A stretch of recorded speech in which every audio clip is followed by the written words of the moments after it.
ছুটির দিন আজকে। তো ছুটির দিন আজকে আমরা কি রান্না করছি সেটা দেখানোর চেষ্টা করছি।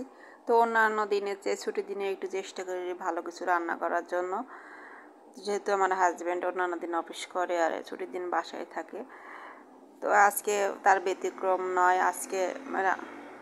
আজকে রান্না করছিলাম তো পোলাও, খাসির মাংস আর ডিমের কোরমা, ছোলার ডালটা রান্না ছিল। তো সব মিলে এই আজকের খাওয়া দাওয়া ছিল।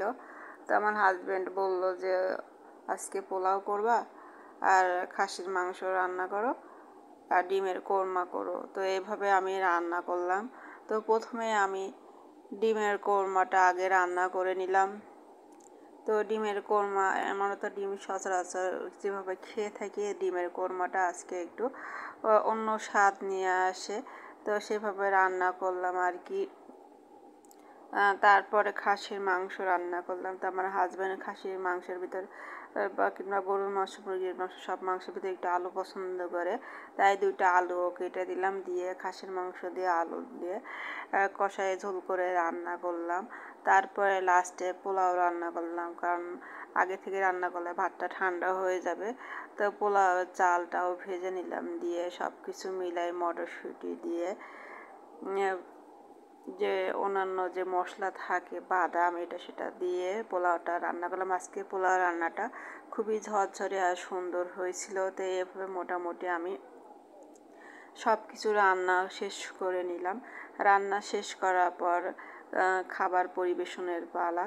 তো এইভাবে এক একে সব টেবিলে আমি নিয়ে আসলাম তরকারিগুলা, মাংস, ডিমের কোরমা, আগে থেকে ছোলার ডাল রান্না ছিল আর পোলাওটা রান্না হয়ে গেছে। তো তারপরে আমি পোলাওটা প্লেটে বাড়া শুরু করলাম। তো একে একে পোলাওটা আমি আগে দেখে নিলাম। আজকে পোলাওটা এত ঝরঝরে ছিল, আর পোলাওয়ের চালটা যত ঝরঝরে হবে ভাতটা খেতেও তত ভালো লাগে। আর আমি একটু চেষ্টা করি তেলের পরিমাণটা একটু কম দেওয়ার জন্য, কারণ তেলের পরিমাণ বেশি দিলে চপচপা হয় পোলাওটা। তো এইভাবে আমি পোলাওটা প্লেটে বেড়ে নিলাম। তো ভাতটা বাড়া হয়ে গেলে টেবিলে নিয়ে আসলাম। তারপরে ডিমের কোরমাটা প্রথমে আমি তুলে দিলাম প্লেটের উপরে, তারপরে খাসির মাংস দিলাম আর ছোলার ডাল ছিল যেটা, ওটা দিলাম, দিয়ে মোটামুটি আমরা খাওয়া শুরু করব। তো এই ছিল আজকের মোটামুটি আয়োজন। শশাটা আজকে বাসায় ছিল না, পোলার সাথে শশা খেলেও বেশ ভালো লাগে। আর আপনার যদি মিষ্টি পছন্দ হয় তাহলে একটু দই, একটু কালো জাম বা রসগোল্লা যেটাই বলেন, মিষ্টি একটু পাশে নিয়ে নেবেন। তো খাওয়াটা বিয়েবাড়ির মতো হয়ে যাবে আর কি। তো এইভাবে মোটামুটি আজকে রান্নার আমাদের আয়োজন ছিল। তো আপনাদের বাসায় আজকে ছুটির দিনে কে কে রান্না করেছিলেন একটা কমেন্ট করে জানাবেন।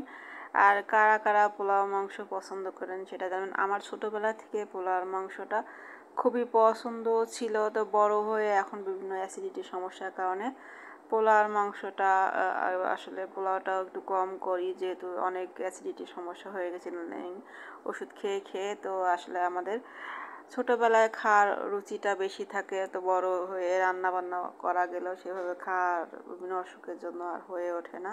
তো আমার ভিডিও দেখতে থাকুন আপনারা, ভালো থাকবেন সবাই।